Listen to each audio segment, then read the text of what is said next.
এই মুহূর্তে নির্যাতিতার পরিবার থেকে যেটা বলা হচ্ছে, তার বাবা মা বলছেন তারা হাইকোর্টে যাবেন। সুতরাং পরবর্তীতে আইনের দিক থেকে আর কি কি সম্ভাবনা রয়েছে সেই প্রশ্নই। প্রশ্ন হচ্ছে আমাদের দেশে থ্রি টায়ার সিস্টেম, এরপরে যেতে পারে হাইকোর্ট, তারপর যেতে পারে সুপ্রিম কোর্ট, কিন্তু এভিডেন্স তো আর নতুন করে দেওয়ার কোনো স্কোপ নেই।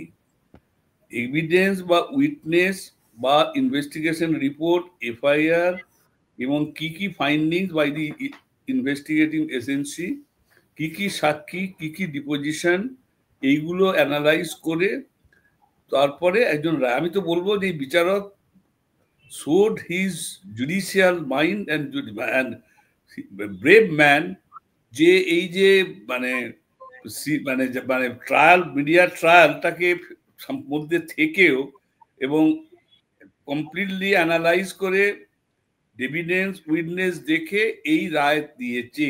এটা আনএক্সপেক্টেড। তার কারণ হচ্ছে normally judiciary is the part of this society, তারাও ইনফ্লুয়েন্স হয় এই সোসাইটি থেকে। আমি অনেক জুডিশিয়াল অফিসারকে দেখেছি আমার বাড়িতে এসছে, তারাও একেবারে এইভাবেই ইনফ্লুয়েন্স হয়েছিল।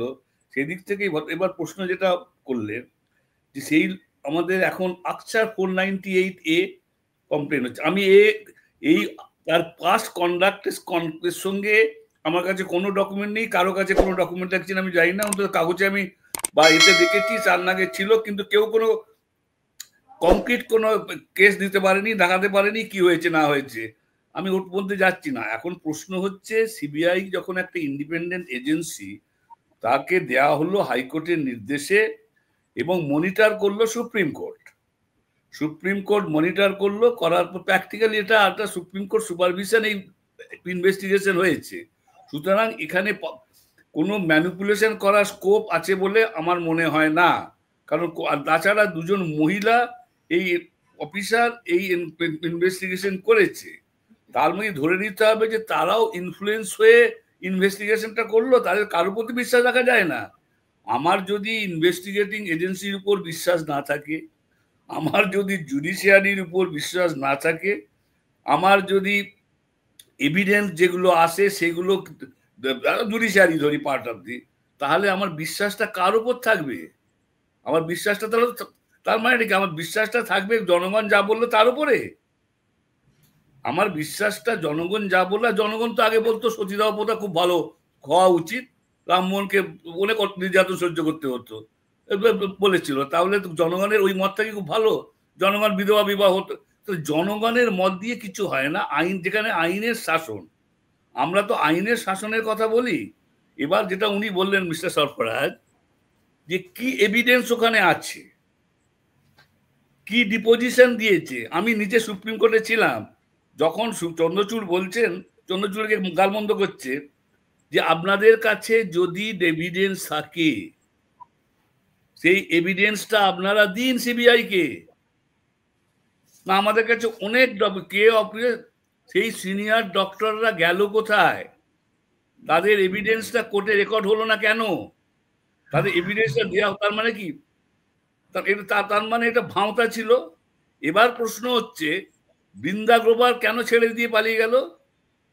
তার কারণটা হচ্ছে যে আনডিউ প্রেসার, অ্যাবসার্ড প্রেসার, যেটা নয় তাকে সেটা বলতে হবে। এটা বৃন্দা গ্রোভারকে বলতে হবে যে না, ও ছাড়াও আরো 5টা লোক, মানে বললে ভালো হতো যে ওই সঞ্জয় ঘোষ নাকি যেটা প্রিন্সিপাল ছিল সেও রেপ করেছে, এটা বললে হয়তো ভালো হতো, মানে এটাই চাইছিল আর কি। এখন দেখুন, যে কোনো it is a criminal trial, prosecution is also should be independent, সে কারোর নয়। এবং যে lawyer is the officer of the court. আমি আমার মনে হলো আমার মক্কেল রেপ করেছে, তা সত্ত্বেও বলবো সে সাধু সন্ত, সেটা আলাদা জিনিস, ডিপেন্ড করাটা আলাদা জিনিস। কিন্তু আমি মামলা করছি সেই মহিলা ভিকটিমের, কিন্তু আমার কাছে যা তথ্য প্রমাণাদি বা যা জিনিস আছে তাতে আমি বলতে পারবো না যে আর 2টো লোক এর সঙ্গে যুক্ত। আমাকে বলতে হবে। বৃন্দা গ্রোভার চলে গেল, রিজন হচ্ছে এটা। Why? Both the party has option. স্টেটও আমার মনে হয় স্টেটও অ্যাপিল ফাইল করবে against the sentence, state has a right to file an appeal for enhancement of the sentence. এর সঙ্গে যারা accused পক্ষ, they will also file appeal against the conviction. তার মানে দুই অ্যাপিলই এখন হাইকোর্টে যাবে, হাইকোর্টের পরে আবার সুপ্রিম কোর্টে যাবে। তো আমার মনে হয় এটাই আমাদের বিচার ব্যবস্থার প্রসেস, তার মধ্যে যাবেন। এখন এক্স্যাক্টলি আমরা জানিও না, মানে যিনি উনি বললেন ডক্টরদের বিষয় নিয়ে, দেখুন আমাদের ক্রিমিনাল জাস্টিস সিস্টেমের মধ্যে কনসেপ্ট অফ লোকাস স্ট্যান্ডার্ড কিন্তু সুপ্রিম কোর্ট বহু কেসের মধ্যে অনেক এক্সপ্যান্ড করেছে।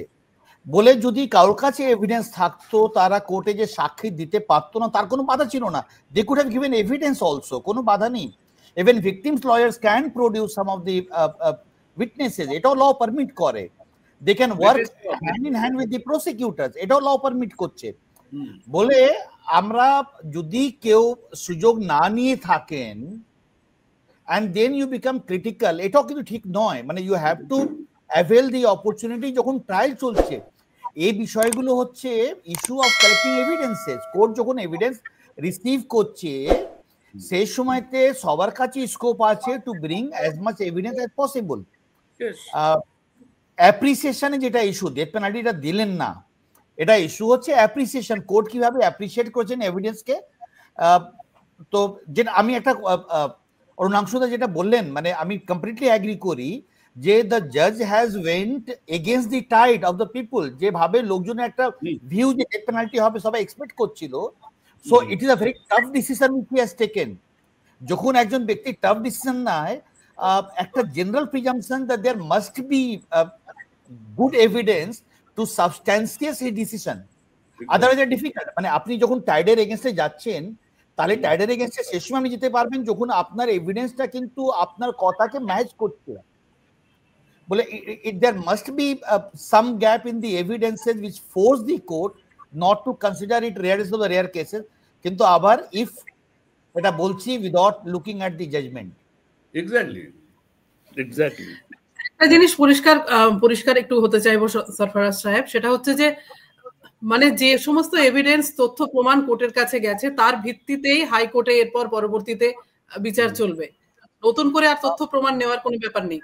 ওকে, হাইকোর্টের এনর্মাস পাওয়ার, হ্যাঁ এটা ঠিক যে high court is not a trial court, but এটা বলা যে high court in appellate court can not, if they want then some extraordinary circumstances are there, যেখানে কোনো কারোর এভিডেন্স নেওয়ার প্রয়োজন আছে, এটা রিয়েরলি হয়, but high court has a power. It's not that high court don't exercise that power. Appellate কোর্টে কিন্তু কোনো সময় যদি হয়, নর্মাল ক্ষেত্রে এরকম যদি সিচুয়েশন আসে যে আরো কোনো তথ্য আসবে, আরো এভিডেন্স আসবে, normally high court send back to trial court, কিন্তু তার স্কোপটা খুব লিমিটেড স্কোপ। বলে high court is not a court to receive evidences. High court will decide appreciation কিভাবে এভিডেন্সকে নেওয়া হয়েছে, যা এভিডেন্স গুলো এসছে প্রপারলি অ্যাপ্রিসিয়েট হয়েছে কিনা সেটাই হাইকোর্ট দেখবে। But in the rare cases high court May look at something, but যা ডিসিশনটা হবে যা এভিডেন্সের উপরে। না সরফরাজ সাহেব, অ্যাকচুয়ালি হাইকোর্ট যদি দেখা যায় there are flaws in the investigation, if there is a fraud in the investigation, high court দেখবে whether the evidence যেটা এসছে সেই এভিডেন্সটা কমপ্লিটলি সাপোর্ট দি ডিসিশন, যেখানে ডিসিশন এবং whether it is the rarest of the rare case or not, that decision has to be based on the evidence which has been adduced. তো এখানে প্রশ্ন হচ্ছে, এখানে supreme court giving normally the accused victimer পক্ষে lawyer can assist the public prosecutor, we cannot participate in the, but here under the direction of the Chief Justice of India Chandrachud, that আপনি যেটা বললেন, that opportunity was given even during the course of the investigation to the senior doctors whose lawyer supreme কোর্টে বলল যে আমাদের কাছে অনেক evidence আছে যে এই লোকটি ছাড়া আরো লোক জড়িয়ে আছে, কিন্তু দেখা গেল কোনো এভিডেন্সই তারা দিতে পারেনি।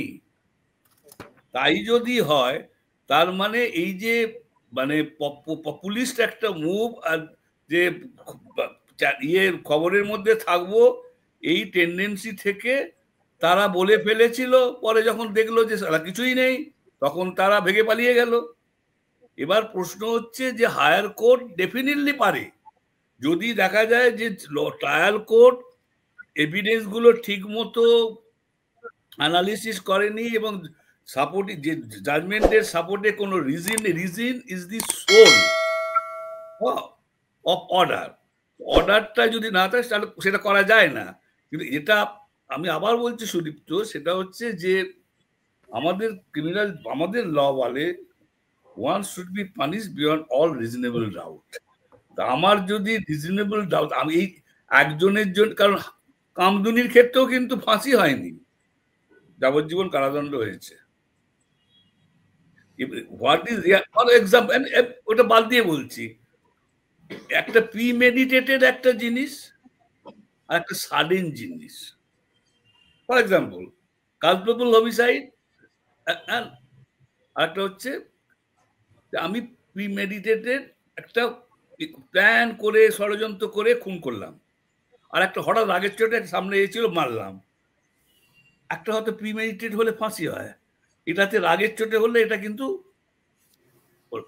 হিট অফ দ্য মুমেন্ট, বলো তো মদ খেয়ে গাড়ি চালাতে গেল। তো আমি এইগুলো তো প্রথম কথা যে কারো উপর তো আস্থা রাখতে হবে। আমার বক্তব্য হচ্ছে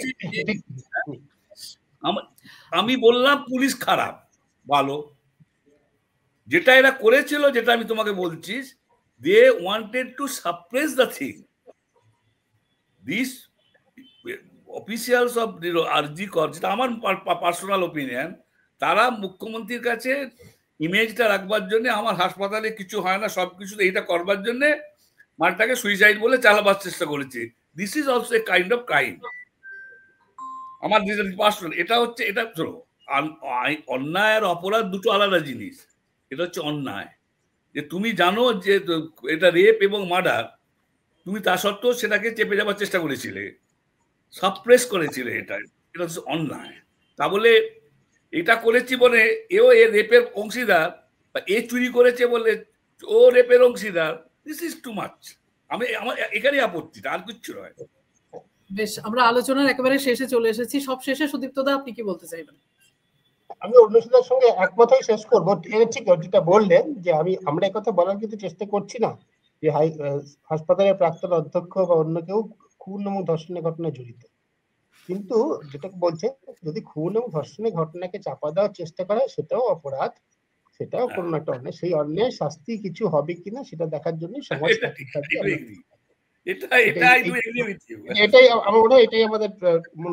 আমি একটা জিনিস বলতে চাই 1 মিনিটে, মানে যেটা আমি বলছিলাম যে অ্যাপিলেট কোর্টের পাওয়ার, এই যে নতুন বিএনএসএস এ 432, যেখানে আগেও ছিল সিআরপিসি তে, বিএনএসএস এ বলেছে appellate court may take further evidence or direct it to be taken. এই প্রভিশন আগেও ছিল, এখনো আছে, যে অ্যাপিলেট কোর্টকে মনে হয় যে আরো কোনো তথ্য এসে কোনো এভিডেন্স আছে, অ্যাপিলেট কোর্ট নিতে পারে বা ডাইরেক্ট করতে পারে যে ট্রায়াল কোর্টে যাও, ওখানে এভিডেন্স গুলো কালেক্ট করো, সেই পাওয়ারটা আছে। বাট আমরা প্র্যাকটিসে এটা দেখি না যে পাওয়ারটা এক্সারসাইজ করা হয়েছে। যদি বাস্তবে প্রয়োজন হয়, it may be use by the court, because 432 প্রভিশনটা অলরেডি আছে BNSS A.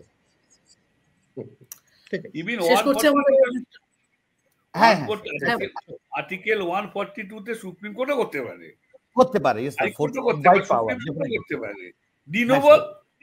even Supreme Court can direct de novo investigation. Yes, sir.